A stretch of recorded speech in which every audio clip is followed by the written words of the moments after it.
Voilà, chers amis internautes,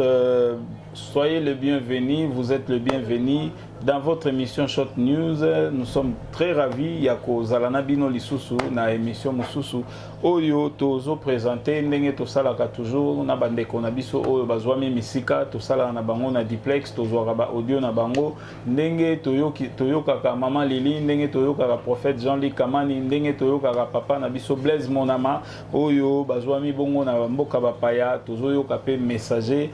autrement dit Papa Jean Mbunga, Papa Jean Mbunga, Oyo Azwami Bongo na Mboka Irlande, Azapé na message, Yakopé sa peuple dédié, je crois que lundi déjà un message naïe, un message moko très important, Oyo vraiment Ezo Sunga, Bananzambe partout, Bazwami. Merci na yo Papa Jean, Kuna na Irlande, merci na famille Mobimba, merci na communauté congolaise, Oyo Azwami Bongo na Irlande, peu partout dans le monde, et Lelo, Tozo Sololana, Papa Nabiso Jean Mbunga oyo tozo benga messager oyo communément ba benga gaé messager partout na ba plateau surtout à lekaka partout kuna na Irlande ba yebi na kombo ya messager tozo yoka message nini papa na biso ayeli biso na mokolo lelo et merci na bino surtout bolandaka ESP Media bo continuer ko s'abonner na ESP Media toko lisa chaîne na biso ya ba santo chaîne na biso ya ba chrétien toko lisa yango na ko s'abonner appui na yo et kozala important et toyeba ko sala quelque chose na elanga ya Nzambe po ete musala ya Nzambe ekende liboso tolanda message oyo bongo tokutana na bino tout juste après. Merci. Shalom shalom peuple de Dieu, nga kwa bino le messager oyo bengi na le papa Jean na Irlande yango na ko remercier d'abord papa eki na ndengo pesinga lisusu parole ndo partager message oyo pe na équipe na nyonso bozali ona Nzambe apambola bino na misala oyo bozali kosala bitoko et puis na bandeko nyonso bozolanda biso partout dans le monde Nzambe asunga bino pe apesa bino ezali ya kozanga pe obazo kutike Nzambe azala bino pe abenir bino yango tokosala na losambo mpona tokota na message na biso Nzambe papa totondio pe tokumisio na maso ozali kosala tika ete yoza na biso comme alpha omega papa topesi tango na maboko no pe tozingi bato nyonso tozali connecté ensemble na makila Yesu pe tika o nyonso na mopepe ozolekeza la nulle sens fe na kati na bapi na bango ete tika nyonso ekulubama ezala ainsi dit l'Éternel tosengi nyonso na kombo ya Yesu Kristo aza mobikisi biso pe tosikoba amen. Bien shalom peuple de Dieu ndenge na lobaki ezali oyo te message oyo toyaki no la fois passée topasaki yango avant tokotanga nanu makomami et puis tokoti na message na biso tokotanga na Matthieu chapitre 26 verset 41 balobi veillez et priez afin que vous ne tombez pas dans la tentation, l'esprit est bien disposé mais la sœur est faible. Alors na biso veillez na biso prier, veillez na santé yo, veillez na famille na yo, veillez na le mariage na yo, veillez na vie ya bana na yo, veillez na libota et puis veillez na kati ya pays ndenge to monde makambo lelo toza ko na bakati bandaku toyebi que qu'est-ce eloko moko ezomarche te na mokili yango lelo esali tokoma boye. Alors tant tofeye tosala nini toprier yango tokoti na bamabondeli alors tokontinue koprier toyebi mpe nini eza koleka et puis balobi esprit puis balobi chair balobi esprit yango ezomema biso na bomoi et puis oyo tobengi mosuni ezomema biso na kufa tokeba bapesa biso liberté mais tosala prêtresse ya kolivre selon la chair mais selon l'esprit. Alors, na totali na Proverbe chapitre 24, verset 10, babi que si tu faiblis au jour de la détresse, ta force ce n'est que quoi? Et détresse. Babi, ce qui affaibli na mon pepo, ils ont les cas, na ba détresse sonyoso, ou affaibli, donc il faiblesse na yo, vous avez toujours force, ne comme détresse, vous avez détresse. Yango était tout le mandenge Matthieu chapitre 11, verset 28, babi que venez à moi, vous tous qui êtes fatigués et chargés, je vous donnerai du repos. Toke na mutu akopesa biso repos eza Jésus-Christ aze prince de la paix yende mutapesaka kimia ye mutapesaka biso bomoi. Alors tokopase mbala moko nde toba tokomaki na temps oyo tonga toexplikaki tokome na place oyo yali ya koba dirigeant biso africain et tokoparle surtout na Congo parce que tobaki Afrique mais toparle na Congo. Pourquoi na Congo? Lisu ya Nzambe ezali na Congo, lisu ya Nzambe etalaka partout na mokili mais so tolobi na Congo il y a quelque chose c'est que par ezamboka moko eza prophétique ndenge toyi ba prophète basolo ba malgré bozo critiquer banini meza makambo eza pe alikuta makambo ya solo ezali alors place ya vrai ezali place pe afo ezalaka eza bloko meza sérieux eza quand même que tous sommes sérieux lisu ya Congo eza kuna passer nini ngana koloba po nazo confirmer naza aussi que moi nazwa deux messages où ezali songe moko et puis na vision moko na songe wana nazwa oyo Nzamba zolakisa nga armée céleste likolo ya Congo et dans l'autre on a kati ya lipango oyo tobengi ya belge azali flamand oyo afandi kuna bala pesa irase abota pe akufeli pe kuna azalaki mutu oyo parmi aloba na ngai enoke na yoka ne monoko ne po alingai nga mingi tobanda kofanda ensemble ya likoya na ndako na ye naza kotsula na ye alingai nga tellement mingi aza mutu oyo tokoloba ke parmi bato bandeki kopesa le maréchal badiscours abanda kokomeli badiscours abi discours na ngai soki nakomeli ye mokonzi na so nakomeli ye discours na discours wana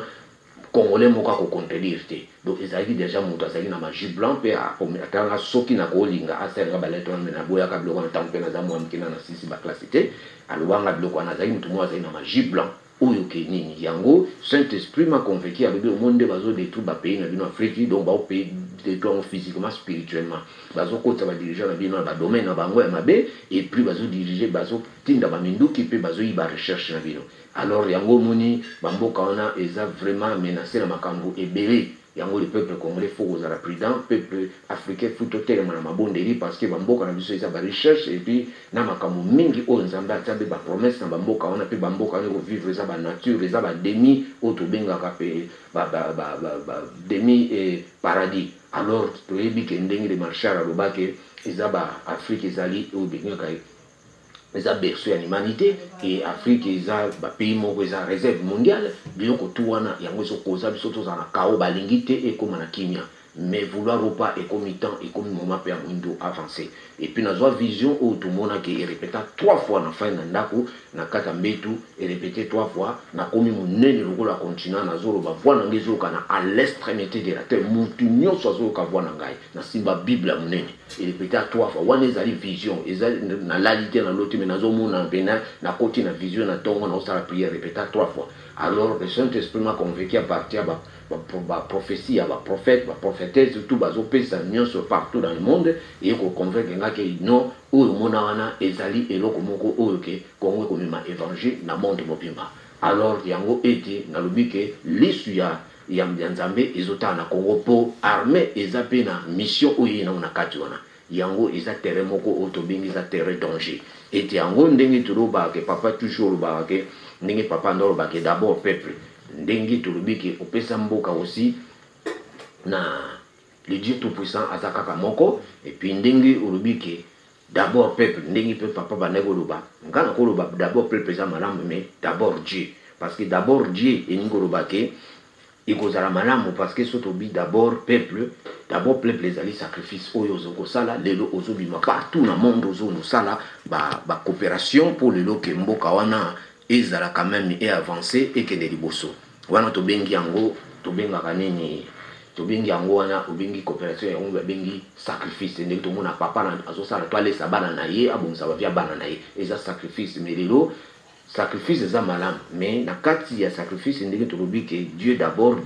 eza kotia nzambe liboso ne babi Matthieu 6:33 chercher premièrement le royaume et la justice de Dieu et toutes les choses seront données par dessus mais balobi na kati ya ngile babi ke obéi. To obey is better than sacrifice. Obéissance ezali malamu ke sacrifice. Sacrifice a aussi na besoin pour sacrifice ezali physique. Ndenge oyo ça la coopération na tout kile nene Congo bonga tout tozomona effort ozosala malgré bakal malgré bato tout entour bazosala tout les quoi que makambo marché te mais tout mon effort ozosala. Et yango so totali na kati ya makomami na Bible to totali na 10 commandements Moïse où Jésus alobaki le 2 commandements tu n'aimeras ton prochain comme toi et tu n'aimeras ton Dieu de tout ton cœur de toute ta pensée et tu n'aimeras ton prochain comme toi-même. Yango balobi obéissance ezali malam parce que soko obéir olinga nzambe olinga peuple. Mais soko lingi peuple peut-être olingi nzambe te ko marcher eza kola papa na kata ndako okokoti bakisi ozolisa bana bien ba via malamu mais tellement ozwa na nzela bien te ezwa na nzela kisi donc un jour via bana na déjà sauter comme na monde wana donc c'est que oza na kati obéissance te alors nde tomona ba pays oyo ba mindele makamto bazosala ko aider peuple na bango est-ce que bazo obéir nzambe so ba obéir nzambe te donc basa na déjà kotengama bazosala na bango ya makama malamu mais makambo oyo bazo obéir nzambe te eza kosala ke basi bakoti nzela mabe yango na koyebisa yo na psaume sur total na verset 37 verset 4 babi ke 37 verset 4 à 5 babi ke fais de l'éternel tes délices il te donnera ce que ton cœur désire et te sala nzambe esengo sala nzambe plusieurs sala o nzamba lingi akopesa o eza désir na yo ndongo lingi ke o diriger pe bon na batwa la sali non en tout cas asali musala kitoko vraiment à diriger madame alors il faut aux atouts nzambe na verset 5 barobi ke Recommander ton sort à l'éternel, mais à lui ta confiance, il gérera. Tu as eu problème, on a passé dans les difficultés, mais recommander, bah, difficulté, nous sommes pas en Zambé, nous avons confiance en Zambé, à agir, à vous la carte. Et tu peux un message aussi dans maman Denise, sur la mère de la nation, bah, la femme, nous sage bâti sa maison. Donc, il va maman prier, nous avons prier dans nos makasi, bon, nous avons prier pour la papa, de façon où nous avons ça et marcher bien. Il y a un message on a qui n'a pas de ça, nous avons pas dirigeant au beaux alpes, n'a pas peuple, n'a pas tout, nous avons dirigeant, beaux dirigeants, n'a pas tu on a avocat, magistrat, beau ça, mon stala, n'a n'engagé Zamba, Sengabino, beaucoup moins les foot à la Zambé, à Kotombo Rabino, et à Kopé Sabino, aux Zalike. Vi moko ya malamu pe na bana bila génération à génération qui boke na banzia o ezali ya malamu te. Alors on a copié ça aussi exemple aussi à papa Mukuna ndeki to moni lelo peuple de Dieu partout boza paniquer pour na situation ya papa Mukuna to yebi o nyonso eza biloko moko eza ba quand même à diversion ça la tout pour à distraire peuple de Dieu. Nous devons continuer à prier to yebi acte soka sali acte wana eza condamné ceux qui passent dans mota za innocent à nzamba ko prouver que innocence na ye. Et l'eau que je sais la vie que semble parce que au moni makamone ça peut physique te aussi spirituel nga aussi na joie message na joie songe oyo na loba on keke bato 4 mois passés na lota yeme na 4 songe moi expliquer bilo nyonso ezate na expliquer nous kana mukuse que ezali koloba na songe wana papa na biso moko na koza na problème na mutu bien bato bien mutu to bato akoza na problème moko na mutu mais soki na mutu wana to na bato wana ake bafana mo basololi na ndenge ya bonzambe makambo ene koloka bien mais soki akei na ndenge ya brutal ebozala pena humiliation ndenge ndoto wana balakisaki ngango alors bomoi babiloko bandoto kaka tozoloba mutakoloba ndoto abokomaka so boloti ndoto bokomi soki baprophète de biloko mosusu omona mpe lope mosusu akoloba ta mosusu nga mpe namonaki bato mosusu mpe bamonaki bato mosusu mpe babengaki mosusu mpe baleka na bango mpe na kati ya bamédia te donc oyo bateka motu moko do nzambe alobaka na bato ebele alors ça c'est que ndenge ya lobaki ke nzambe mutu atindi yango moyen mpe koluka koannonce biloko wana te po okocontrele nzambe te alors yango ekosenga na biso kaka tozala prudent nzambe aza na besoin na ye lola aza na besoin na ye nzambe aza na besoin po se alingaka oyo babengi péchere malingaka oyo babengi péché te donc alingi satan mpe malingi yo alingi ngai alors ezosenga ke toprie mpo na ye bandeko boza kote mpe baza kokritike tokondane bango te tili mpa bakozala na raison to bakozala na raison te parce que omoni eloko nyonso ntango omoni moto abanda kotravaille na motu oyo babia bandaki kobonga lelo akomi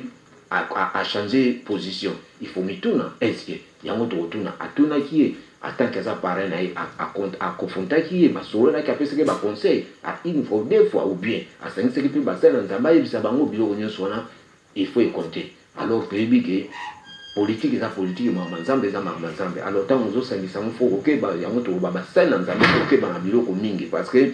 ntango ndako na yo nano eza mpena malamu te il faut bongisa yango avant nono kende otala ndako ya baninga donc classe politique eza bino boza bato olingi basali na nzambe boza bapère spirituel mais bango baza bapère ya nation donc baza différent alors père spirituel eza et grand et filiant qui n'a père autre bien nation parce que grand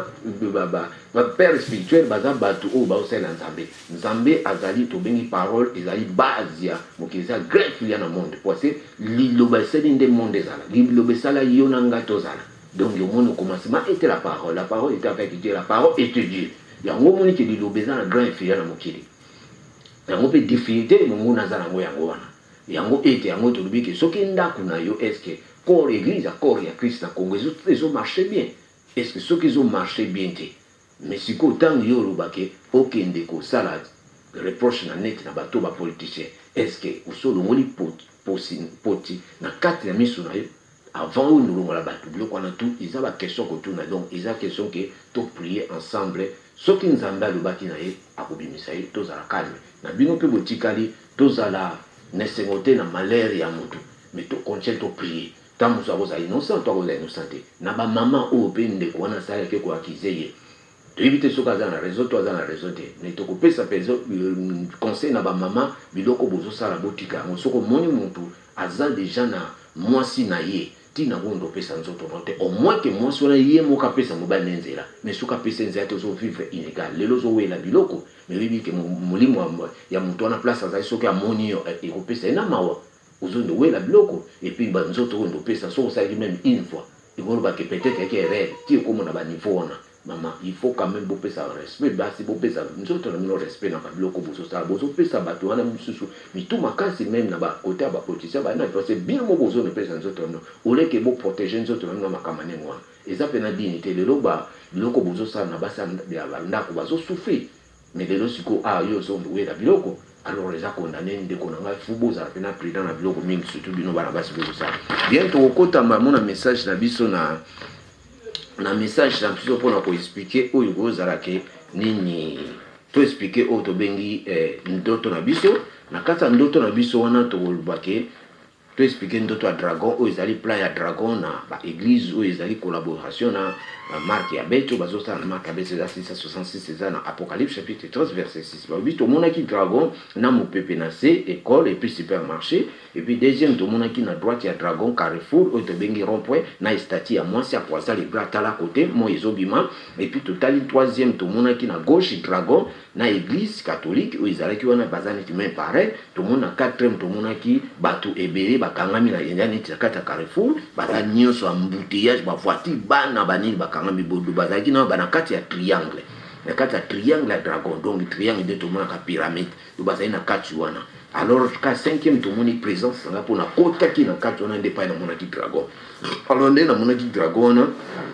présence nanga ingi oloba nini nakoexplike ya présence nanga mpe na explike ba oyo neti ya dragon wana présence nanga ingi olobaki nini donc seke namonaki oyo tobengi secret namonaki eloko moko oyo nakomona te donc ici na découvraki ya comme révélation babi oyo nyonso eza révélé ezalaka condamné mais toyebi adversaire ndenge azali parce que eloko nyonso ntango moto alinga boma yo to alinga kotona ndako réveille alinga sala mabe moko tomona moto wana nini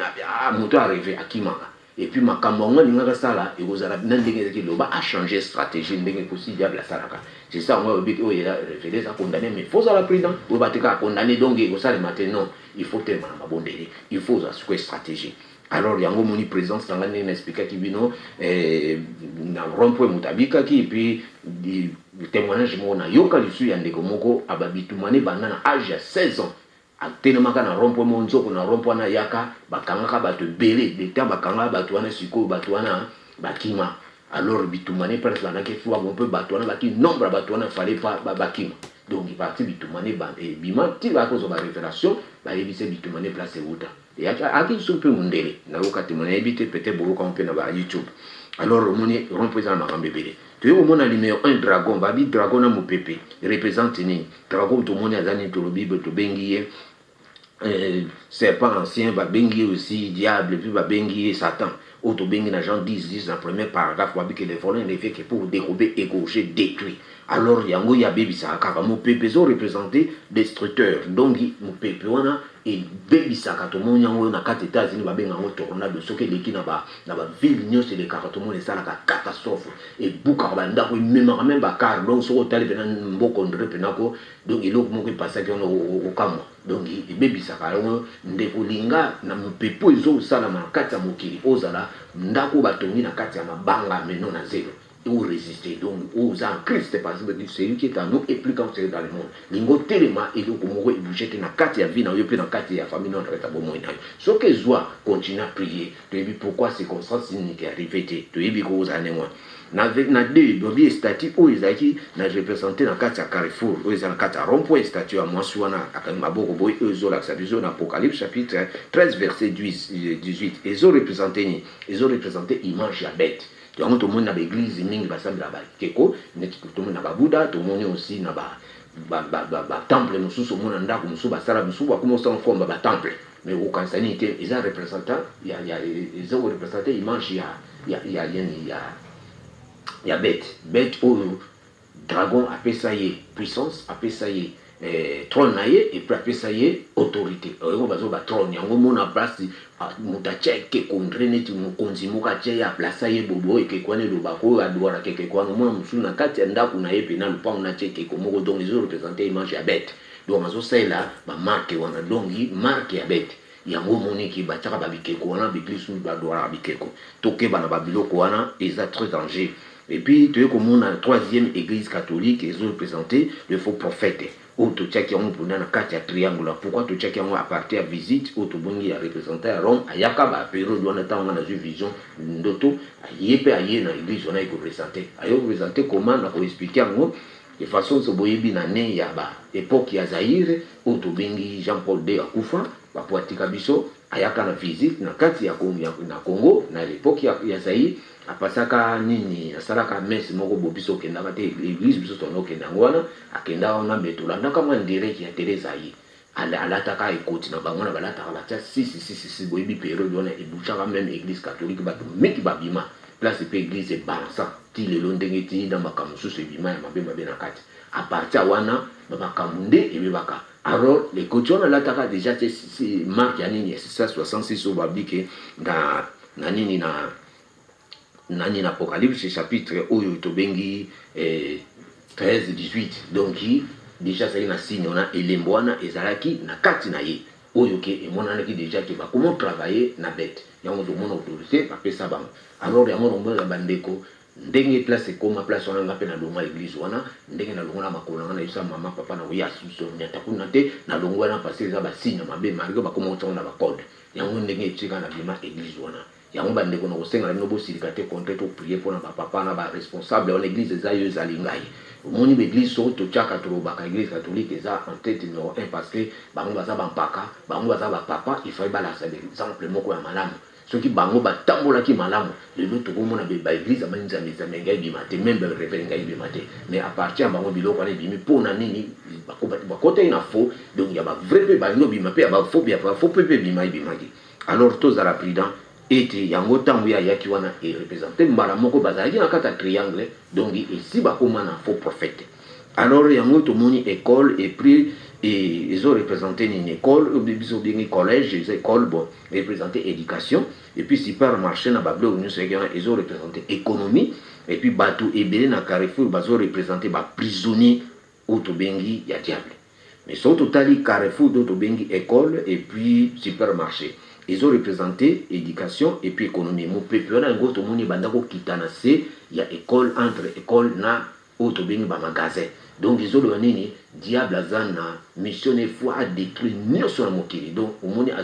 détruit éducation et puis économie tous on a ba crise économique ils ont côté ça ba bloc bango ba créer des chaos pour la nini to ya na ba montre bango pour la nini bazwa ba membre mingi na ba bloc na bango po ba kota mboka na molili mokili na molili il faut ba ke na we wana faut ba ke na nzela wana. Alors yango ke to za la prudent na biloko wana mingi et to veiller et puis to prier. Bato ebele na Carrefour représenté ba prisonnier bato tout bandoki bakota ba science okili o sale mabe ozoko continuer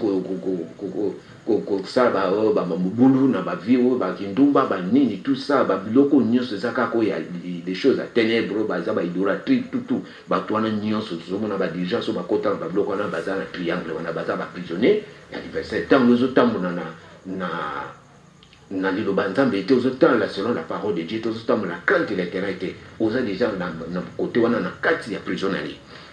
Ils ont représenté Batouana baza ba prisonnier à diable. Carrefour ils ont représenté prison, ils ont représenté aussi détention où ils allaient détention diable ils na place mususu nde na lobi wana bayaka ubona bache batu Batouana balongona bango mais mususu ba vie na bango etikala wana omona mutu asala likamba tourna ka bacha vie na ye na rond-point yango to mona ezali prison et puis ezali détention. Alors yango to repasser mbala moko na to expliquer o to bengi to expliquer nini oyo to bengi nini les faux prophètes. Les faux prophètes azali nani to comprendre les faux prophètes azali nani oyo to bengi faux prophètes na troisième personne na bango oyo to mona na kati apocalypse oyo ezali o lakisa biso na apocalypse 16 verset 13. Alors to banana na faux ezali loni selon dictionnaire faux ezali mauvais tout contrôle ba ke méchant bien pire eloko moko ya mabe donc ezali eloko moko mauvais ya mabe. Alors il y a pourquoi va-t-il faux prophète? Tourotani prophète azanani. Prophète balobi qui dit d'avance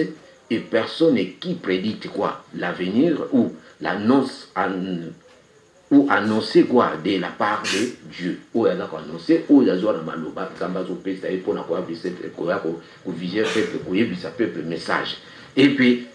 à compter que l'oba autre même prophète na moto mususu mais autre mis d'autres eza déjà mususu donc eza muntu azosala ndenge o ezali mususu. Alors to bengi faux prophète ezali esprit nini o ezo marché. Alors to ninga to comparer esprit à prophète tout ça la beso qui pèse esprit ya vrai prophète puis ya faux prophète ezalaka. Alors tout le monde en a quatre actes des apôtres chapitre 1 verset 8 vous avez que vous recevez une puissance où balobi que vous recevrez une puissance. Tu recevoir une puissance. Puissance c'est une puissance satanique, puissance de Dieu ou puissance quoi puissance. Balobi ezali le Saint-Esprit. Ah, on a Matthieu 8, verset une puissance au babi za Saint-Esprit. Balobi aussi eza puissance d'en haut. Eza puissance mon gars l'écolo. Donc c'est la puissance de Dieu tout puissant. Donc babi au Saint-Esprit et la puissance de Dieu tout puissant. Dans Jean chapitre 16 verset 13 balobi que les consolateurs, l'esprit de vérité, il nous annoncera quoi? Des choses à venir. Balobi ba bengi consolateur, ba bengi esprit de vérité. Et puis, à quoi nous sébiso makambo à venir.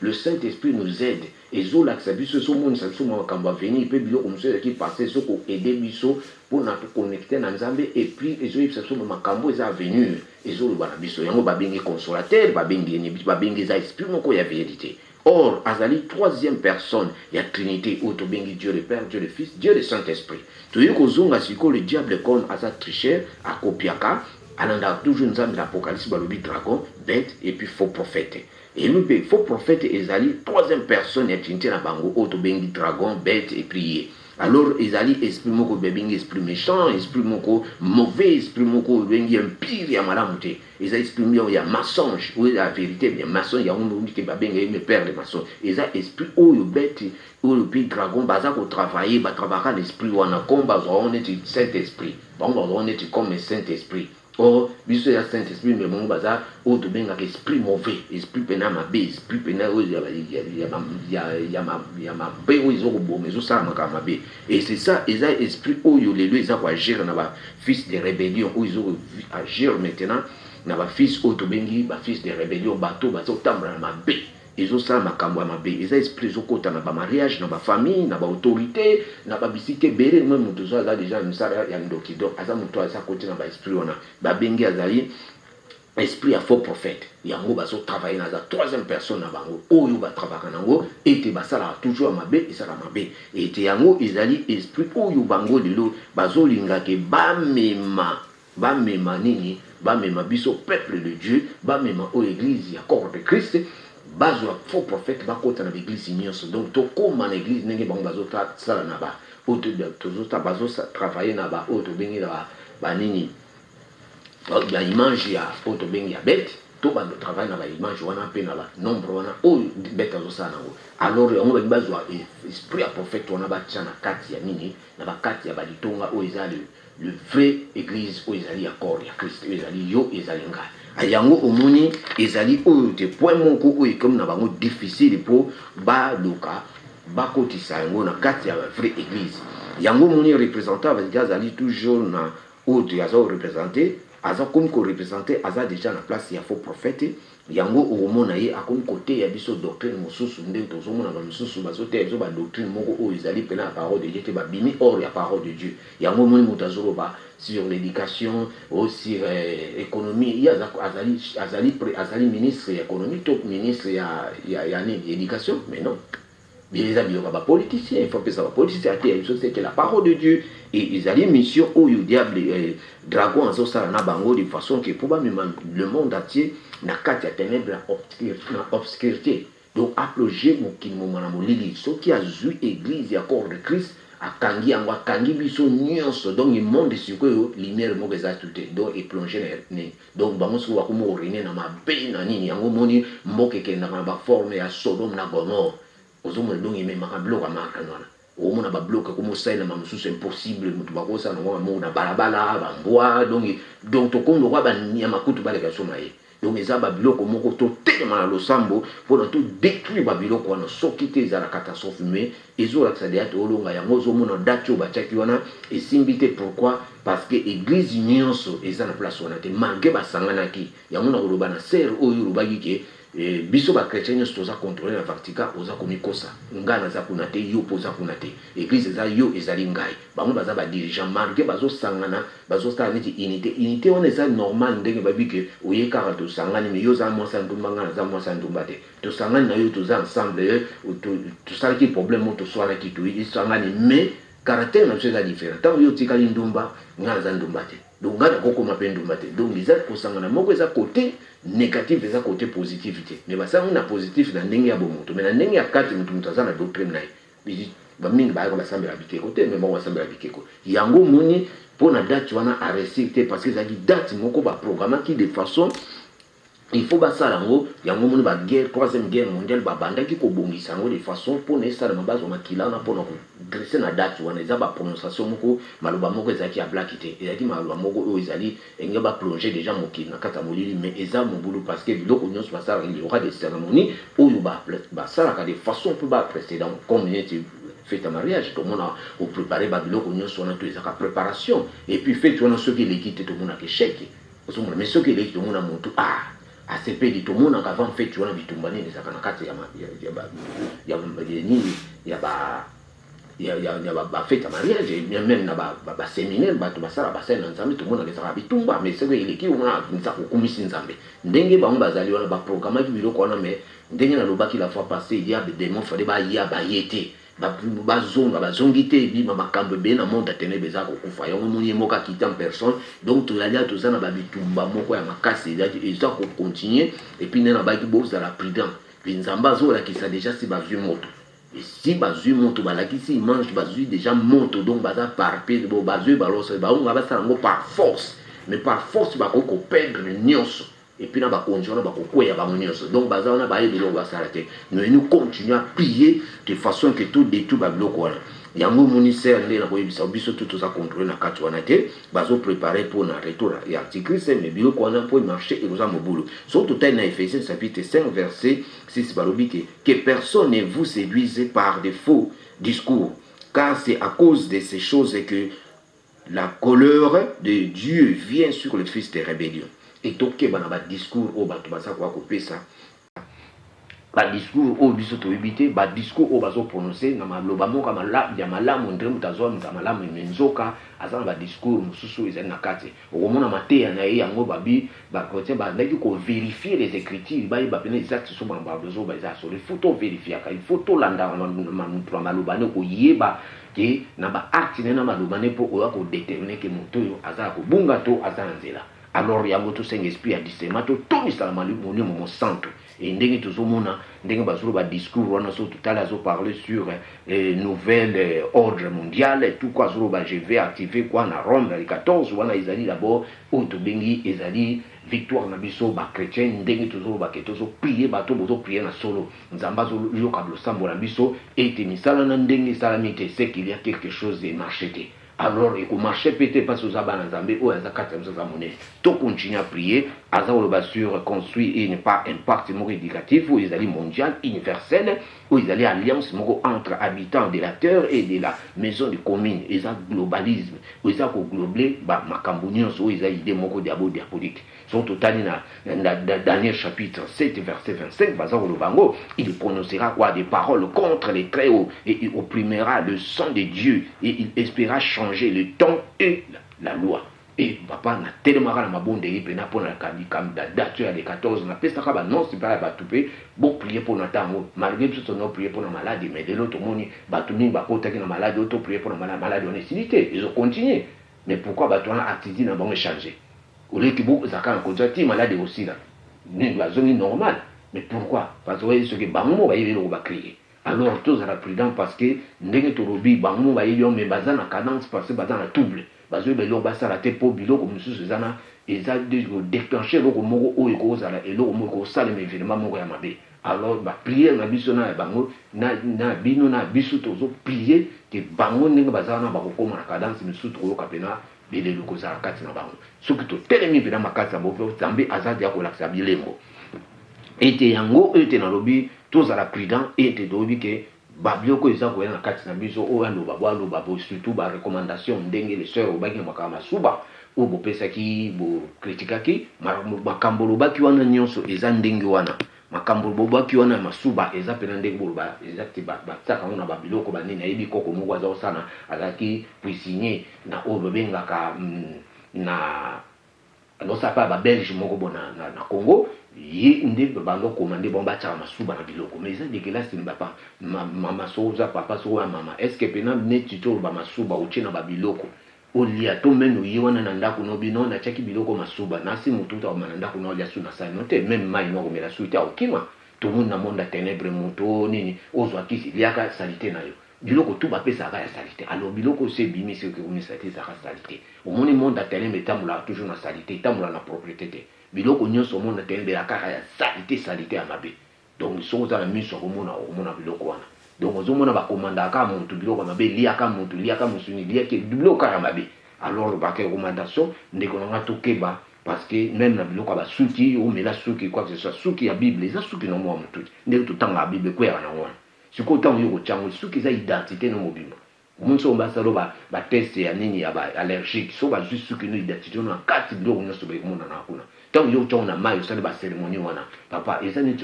au PC ba vino na kata ba mai, na ba monde ténèbres. Alors les ablo mo mutasala ki ngo ko s'inquiéter, zonga senga bolimi se prendre Nzambe prier et façon le kwa nekende. Yango message ona ko pesa na ndeko wana yango na koloba na yo. Et puis pour na bandeko na biso ba muni o to benga ndeko na biso o to benga africain alors to luka polonique o to zolo ba ke ko zonga ba bi ba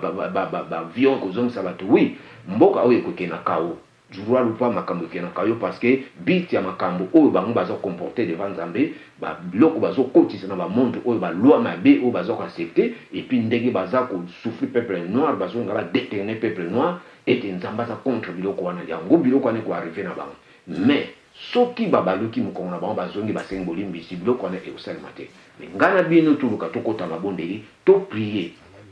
Biso tango maladi wana ebandaki prier na biso ba diaspora ekota Afrique te parce que toyeba ekuni kosala catastrophe. Donc tu vas prier pour la bino. Bien pour prier pour la biso, biso peut toujours prier pour la bino, to prier ensemble, to prier pour la bamindele oyo. Ce sont les papa na biso pe ya to bengi ya nation, baza ba papa, baza na kobunga, bazo kende place bango bazo ebate, bazo kende libulu ya moto. To sunga bango, to prier ensemble, prophétie ko changer. To ko changer makambo so biso moko to poussa na pembe na diable. Ce qui to lié présence en Nzambe, makambo tout au monde te mokile zo non normal. Et puis to zela ka retour à Christ. Donc ils a biso monto fongolo ba porte mais le kola ba makambo yo nzamba tiki amwe salema e fongola biso et puis to la mokabi conscience na biso pena deng to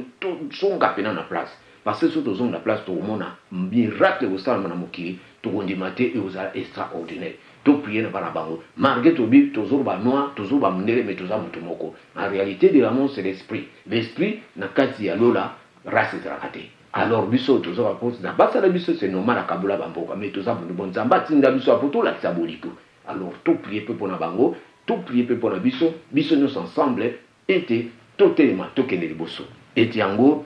ndenge na lobaki na mama o tolobike bandeko ekokende kao ni kosela ekosala nini ke mboka ekoma difficile muto ko préférer que na Afrique ke aw ndenge bino to pensaka na ka mikili ekosala ndenge mwana. Mais de façon que pour Nzamba la sanga des reprises n'enge bakaweza là mais tout moni ba makambo mingi bazonga basali zo simba tende tout moni za aussi na double za na kate mais parce que to bi ndenge na biso en Europe fallait to banda kolia déjà auto bengi ba mbongo sute bandolia ka ba carte kaka yo banda carte mbongo za sute mais les kambongo ça mete tout moni même Irlande ni Angleterre abimina en Europe ba pays musu bazo ko présenter ba bima et ça ba guerre moko za na kate wana to ko expliquer en dans donc eza biloko moko nzamba te grand confusion ba prière tozo tia confusion na bango donc bango bazo penser ceux qui ba comme ba donc bazo wela ki bokonzi or bazo bater satata na plan moko na kate o yazo luka. Alors tellement confusion continue na bango biso na confusion na surtout continue à prier tozo ça bango na sens normal pour te tobiki sa bango baza ba papa l'on les a besoin na bango to telema na babonde to prier pour na bango et nzira bazo kende mabe babima parce que baza na kobunga baza bato moko déjà bakomba aveugle un aveugle ko conduire un aveugle te bango bali ba ko na kati na libulu yango bandeko to prier ensemble to telema bonde to yibade et comité na bino surtout ba dirigeants africains bino pe botelema mboka telema botambusa pe mboka tala peuple nenga za osufri éviter bola sapena ke boza na compétence ou leloke botelemisa moki pe bamona bino pe baloba na bino. Alors ndenge bozala na bamindele baseka bino lere moko ozokolata ba voiture banimba bamona ndako neza salité alors eza pena dignité yango ete na loba soto tangi na Jean chapitre 13 verset 17 ou dit que si vous savez ces choses vous êtes errés pourvu que vous les pratiquez. Et puis dans Matthieu chapitre 24 verset 13 ou dit que mais celui qui persévérera jusqu'à la fin sera sauvé ou à persévérer jusqu'à la fin vous allez sauver. Yango ete na bike tozala eni totelema ete totamusa mokili ete biso nyonso tozali bana nzambe ete message oyo nazalaki nango mpona kopesa ya lelo yango wana peuple de Dieu toveye toprie toyebi mo ndenge eke mopepe oyo nzambe azolakisa biso déjà edila de vision oyo ezolakisa se bazwi moto bazwi faya ete bazana tenza bazali kotetekela donki même de bandoki ya bafamille oyo tunzo batelemi bango nyonso me biso mpe totelema bokomona récit bokomona batémoignage oyo ekotelema tokoloba pena ke toza na Dieu le tout puissant ete message yango yango tokosala losambo après losambo yango ndeko na biso napesa message pa ya papa na biso aki de façon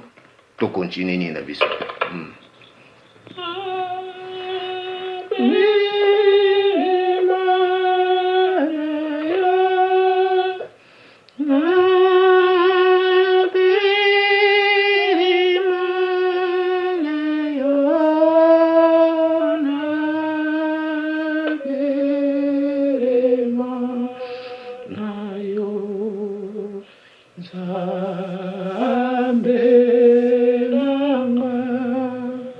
Seigneur Dieu papa na ton Dieu sous na commission papa na tango yo sili kozala biso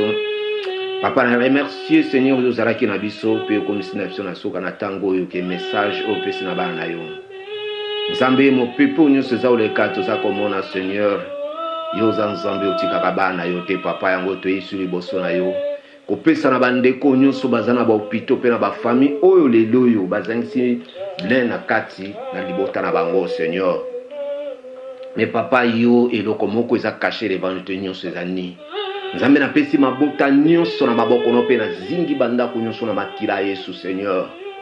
ete oza nzambe tango yo zo révéler biloko oyo ozo komonisa biso pe ozo talisa biso tozala ndenge pe totambola ndenge ndi Yahweh tobeleli yo na kombo na Yoshua papa yo nzambe tika loboko na yo ekita Seigneur totie confusion na kati na kana bango Seigneur misala nyonso yo baprogramaki yanga be contre peuple no ezala nul sans effet papa tika mbula ya makila Yesu ebeta à l'extrémité de la terre moto na yo Seigneur ekita ebebisa misala nyonso lolenge oyo papa na biso alemolo to abelela moto ekite zikisa misala nyonso ya mabe Seigneur papa totondi yo na kombo na Yesu papa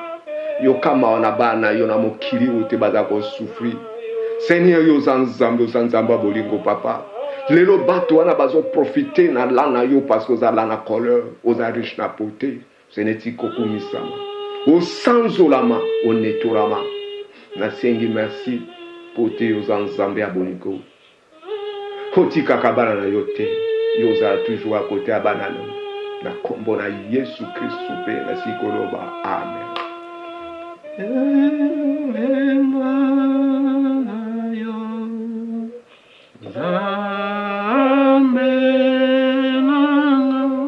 Bien apprécié parole encore par la papa à qui nous sommes ici maloba na sito comme à la prochaine ceux qui nous ont apprécié sur ce message tu es nango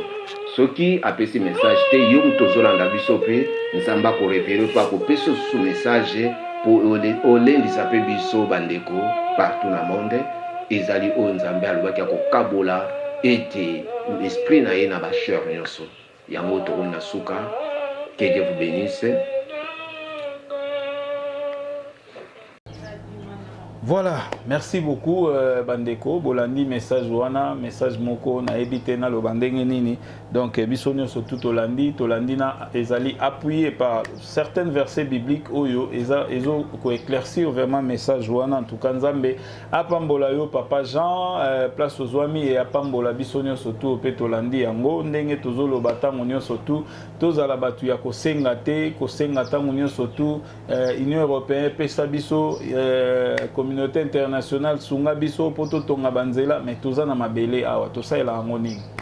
toza na kita awa tosaela harmonie toza na ba port na biso est-ce qu'il faut biloko ezala rara cher douane il faut ezala rara cher bakonza mboka ba décider ba place bozali boye bako analyser boye bako réduire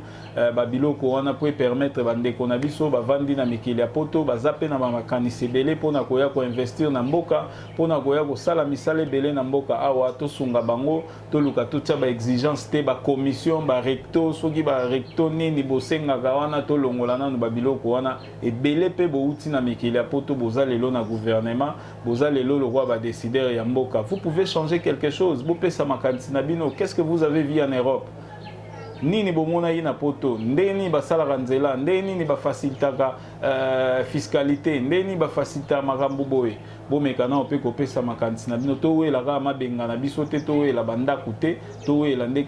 bien commun to welela Congo ekende liboso ekosala malamu soki Congo eza malamu ata koko na yo ya suka na Kingasani kuna to na Kisangani to na Bwende aozala pe malamu kasi soki Congo ezali ka ndaku na yo muteza kitoko noko na yo azala na bibu akokelela pe tata mwasi na yo azalaka na basankusu akolela pe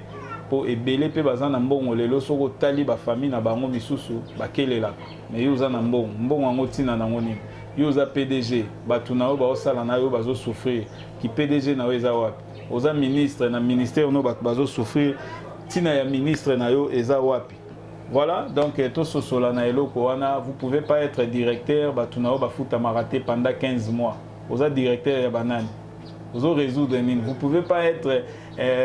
intellectuel vous résoudre ba problème intellectuel faut résoudre ba problème ba pesi aux tâches ça là effort au résoudre ba problème wana poto mona